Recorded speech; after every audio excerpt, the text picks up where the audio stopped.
Chemistry, Standard 11, Chapter 2, Introduction to Analytical Chemistry, Part 19. Use of graph in analysis. ग्राफचा analysis साठी आपण कसा वापर करू शकतो, एखाद्या एक्सपेरिमेंटचा रिझल्ट आपण कसा व्यक्त करू शकतो ग्राफद्वारे, ते आपल्याला शिकायचं. Analytical chemistry also involves deducing some relation, if any, between two or more properties of matter under study. One of the classic example in the reaction between temperature and volume of a given amount of gas. Analytical chemistry च्या सहाय्याने आपण एखादं relation संबंध तयार करू शकतो, दोन किंवा दोनपेक्षा जास्त प्रॉपर्टीज मधला ज्याचा आपण अभ्यास करत आहोत. त्याचे एक एक्झाम्पल बघूया. जर आपल्याला टेम्परेचर आणि व्हॉल्यूम यांच्यातलं जर रिलेशन करायचं असेल तर आपण ते एनालिटिकल केमिस्ट्रीच्या सहाय्याने करू शकतो. म्हणजेच टेम्परेचर मधलं आणि व्हॉल्यूम मधलं रिलेशन काय असेल, ते डायरेक्टली प्रोपोर्शनल असतील, इनव्हर्सली प्रोपोर्शनल असतील, हे जर आपल्याला बघायचं असेल तर आपण ते एनालिटिकल केमिस्ट्री म्हणजेच पर्यायाने ग्राफच्या सहाय्याने शोधू शकतो. म्हणजेच एनालिटिकल केमिस्ट्रीचा वापर आपण दोन किंवा दोनपेक्षा जास्त प्रॉपर्टी मधलं रिलेशन शोधण्यासाठी करू शकतो. A set of experimentally measured values of volume and temperature of a definite mass of gas upon plotting on a graph paper appeared as in the figure 2.2a. बघा, आपण समजा एक एक्सपेरिमेंट केलं की ज्याच्यासाठी आपण मास ऑफ गॅस डेफिनाइट घेतलं, म्हणजे समजा 5 ग्राम हायड्रोजन गॅस घेतलं, म्हणजे फिक्स असं मास घेतलं आणि त्या मासचं आपण त्या गॅसचं वेगवेगळ्या टेम्परेचरचं वेगवेगळं व्हॉल्यूम मोजलं. म्हणजेच आपण काय काय मोजलं, फिक्स काय ठेवलं, मास फिक्स ठेवलं 5 ग्राम आणि टेम्परेचर बदलत गेलो, वाढवत गेलो आणि त्या टेम्परेचरला त्याचं व्हॉल्यूम काय हे मोजत गेलो. म्हणजे ती एक्सपेरिमेंट करताना आपण गॅसचं मास फिक्स ठेवलं, त्यासाठी आपण टेम्परेचर मोजत गेलो आणि त्या टेम्परेचरला व्हॉल्यूम काय असेल हे मोजत गेलो आणि त्या सगळ्या मेजरमेंटचा एक ग्राफ काढला कागदावर. तर तो ग्राफ खालील आकृतीप्रमाणे दिसेल. समजा आपण वाय ऍक्सिस वर V मीन्स व्हॉल्यूम घेतलं, म्हणजे खालून वर व्हॉल्यूम वाढत जाणार आणि एक्स ऍक्सिस वर आडवा अक्ष असतो तो तुम्हाला माहिती आहे, एक्स ऍक्सिस उभा असतो तो वाय ऍक्सिस वर व्हॉल्यूम घेतलं आणि एक्स ऍक्सिस वर टेम्परेचर घेतलं. टेम्परेचर इकडे वाढत चाललंय आणि आपण वेगवेगळ्या टेम्परेचरला वेगवेगळं व्हॉल्यूम मोजलं आणि त्याचे ग्राफ काढले. ग्राफ कसे काढतात आपण बघितलेलं आहे. म्हणजे समजा इथं टेम्परेचर 20 डिग्री सेल्सिअस असेल आणि व्हॉल्यूम 1 लिटर असेल तर इथं 1, 2, 3 अशा रिडिंग असणार, इकडं 20, 30, 40 असं टेम्परेचर असतं. मग आपण समजा तो ग्राफ असा मांडला, त्या ग्राफचे पॉइंट असे आले. आपण बीजगणितामध्ये, भूमितीमध्ये, गणितामध्ये शिकलोय ग्राफ कसा काढतात, ते पॉइंट कसे. तर वेगवेगळ्या टेम्परेचरचं वेगवेगळं व्हॉल्यूमचा ग्राफ आपण काढला तर तो या पद्धतीने दिसेल. आता ह्याच्या सहाय्याने आपण कसं त्या व्हॉल्यूम मधलं आणि टेम्परेचर मधलं रिलेशन काढू शकतो बघूया. When the points are directly connected, a zigzag pattern results. Figure 2.2 B इथं दाखवल्याप्रमाणे. From this pattern, no meaningful result can be deduced.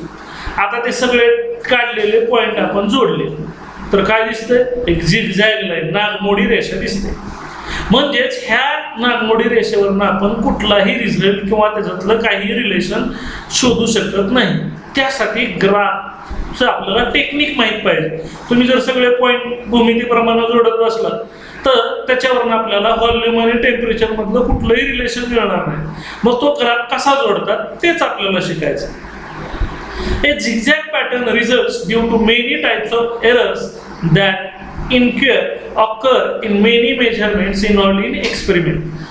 हा zigzag pattern का तयार झाला, तर आपण एक्सपेरिमेंट करत असताना, मोजमाप करत असताना अनेक एरर येत असतात, दोष असतात. ते व्यक्तीचं मोजमापात काहीतरी दोष असतो, टेम्परेचर बदलत असतं किंवा काय अशा अनेक दोष घडत असतात. पुस्तकात इन्क्युअर शब्द आहे, माझ्या मते तो ऑकर शब्द आहे, दोष घडून येतात. तर इन्क्युअरच्या जागी म्हणून मी टाकले occur in many measurements involved in experiment. Experiment करत असताना अनेक दोष घडून येत असतात, घडत असतात आणि त्यामुळे तसा रिझल्ट येत असतो.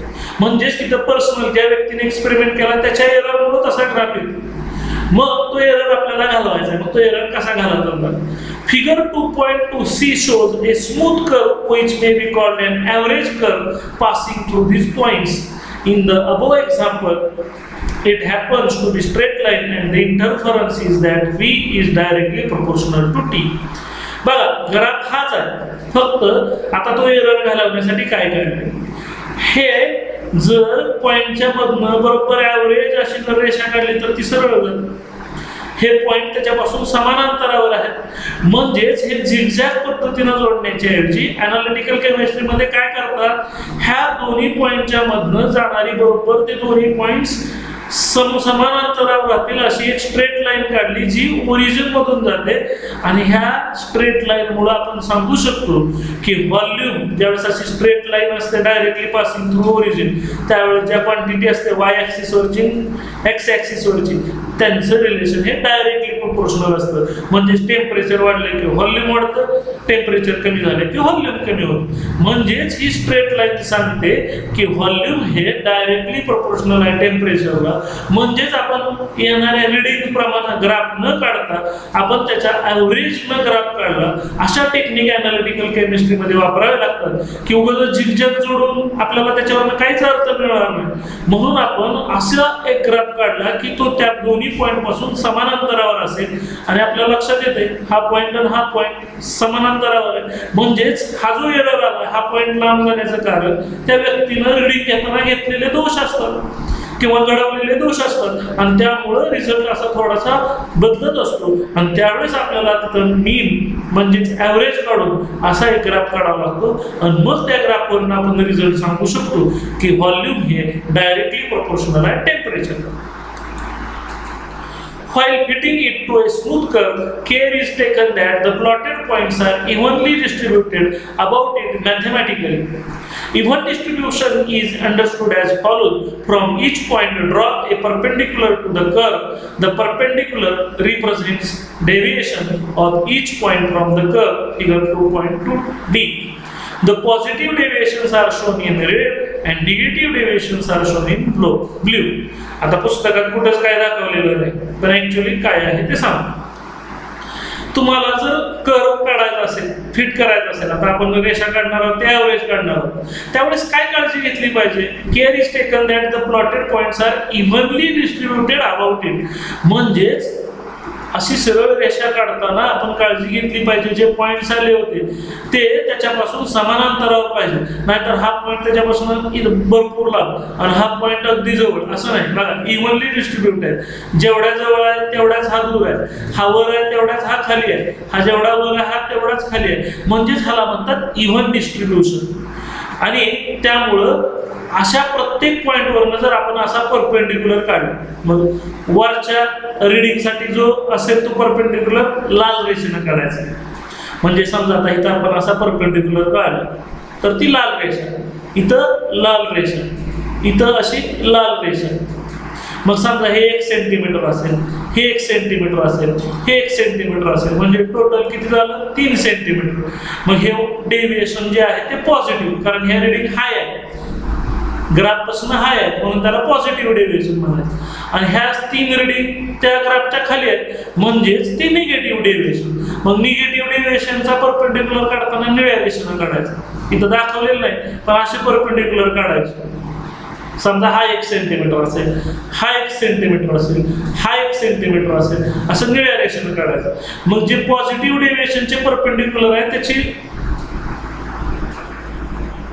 मोजायची लांबी ते आता पुढच्या पॉइंट मध्ये दिसेल. Take a sum of all the red perpendiculars and all the blue perpendiculars separately. म्हणजेच हे जे परपेंडिक्युलर आपण ह्या ग्राफ मध्ये काढू, वरचे रेड न काढले समजा पॉझिटिव्हचे, आणि निगेटिव्ह म्हणजे खालचे डेव्हिएशनचे ब्ल्यू न काढले, तर रेड वाले किती लांबी आहे आणि निगेटिव्ह वाले किती आहेत ते काढायचं. मग 1 आणि 1 2 आणि 1 3 तेवढीच 1 आणि 1 2 आणि 1 3 म्हणजेच पॉझिटिव्ह डेव्हिएशनची बेरीज 3, निगेटिव्ह डेव्हिएशनची बेरीज 3. मग तो नियम काय सांगतो, if the two sums are equal, वरचे जे लाल रेषेत काढलं होतं आपण पॉझिटिव्ह डेव्हिएशन म्हणजे ग्राफच्या वरच्या पॉइंट आणि निगेटिव्ह डेव्हिएशन म्हणजे ग्राफच्या खालचे पॉइंट, त्या दोघांची सम इक्वल आली पाहिजे किंवा नियरली इक्वल आली पाहिजे, तरच आपण काढलेला ती रेषा त्या दोघांपासून इव्हनली डिस्ट्रीब्यूट आहे असं म्हणता येईल. The curve drawn shows the experimental points in the best possible representation. म्हणजेच आपण ती काढलेली सरळ रेषा अचूक काढली असं म्हणता येईल. म्हणजेच तिथं आपलं बेस्ट पॉसिबल रिप्रेझेंटेशन तुम्ही दाखवलंय असं म्हणता येईल. म्हणून ग्राफिकल अनालिसिस मध्ये कधी तुम्हाला असे सरळ रेषेत रिझल्ट येणार नाही, ते तुम्हाला करून घ्यावे लागतात. रिझल्ट एक्सपेरिमेंट मध्ये असे येतात, म्हणून असा ग्राफ काढायचा नसतो. त्यावेळेस ग्राफ काढताना अशी काळजी घ्यावी लागते की ते पॉइंट इव्हनली डिस्ट्रीब्यूट आहेत कारण अशी बघून अशी रेषा काढायला लागते. आणि हे इव्हनली डिस्ट्रीब्यूट आहेत की नाही हे शोधण्यासाठी काय करायचं, वरचे जे पॉइंट आहेत त्यांना पॉझिटिव्ह डेव्हिएशन म्हणायचं आणि खालचे जे पॉइंट आहेत निगेटिव्ह डेव्हिएशन म्हणायचं. मग पॉझिटिव्ह डेव्हिएशनचे सगळे बेरीज करायची, त्याला लाल रेषाने दाखवायचं, आणि निगेटिव्ह डेव्हिएशन निळ्या रेषाने दाखवायचं. सगळ्या लाल रेषांची बेरीज करायची आणि खालच्या निळ्या रेषांची बेरीज करायची. वरची बेरीज समजा 3 आली तर खालची बेरीज सुद्धा 3 आली तरच आपण ही काढलेली रेषा अगदी बरोबर काढली असं म्हणता येईल. नाहीतर बेरीज जर भरपूर फरक असेल तर तुम्ही ग्राफची काढलेली रेषा योग्य नाही असं म्हणता येईल. म्हणून दरवेळेस आपल्याला रिझल्ट असा स्ट्रेट लाईन मध्ये येईल असं नसतं, तर इव्हनली डिस्ट्रीब्यूट काढता आला पाहिजे आणि मग त्याच्यावर आपण अर्थ लावू शकतो की व्हॉल्यूम हे टेम्परेचरशी डायरेक्टली प्रोपोर्शनल आहे. म्हणून अनालिटिकल केमिस्ट्रीमध्ये ग्राफिकल अनालिसिस वापरावं लागतं. थँक्यू. इथं आपला चॅप्टर 2 संपलेला आहे. आपण त्याच्यातले न्यूमेरिकल्स घेणार आहोत आणि न्यूमेरिकल्स घेतल्यानंतर आपल्याला एक्झरसाइज मधले थेरॉटिकल प्रश्न सोडवता येतात का बघायचं. त्याच्या काही अडचणी असतील तर तुम्ही सांगू शकता. थँक्यू.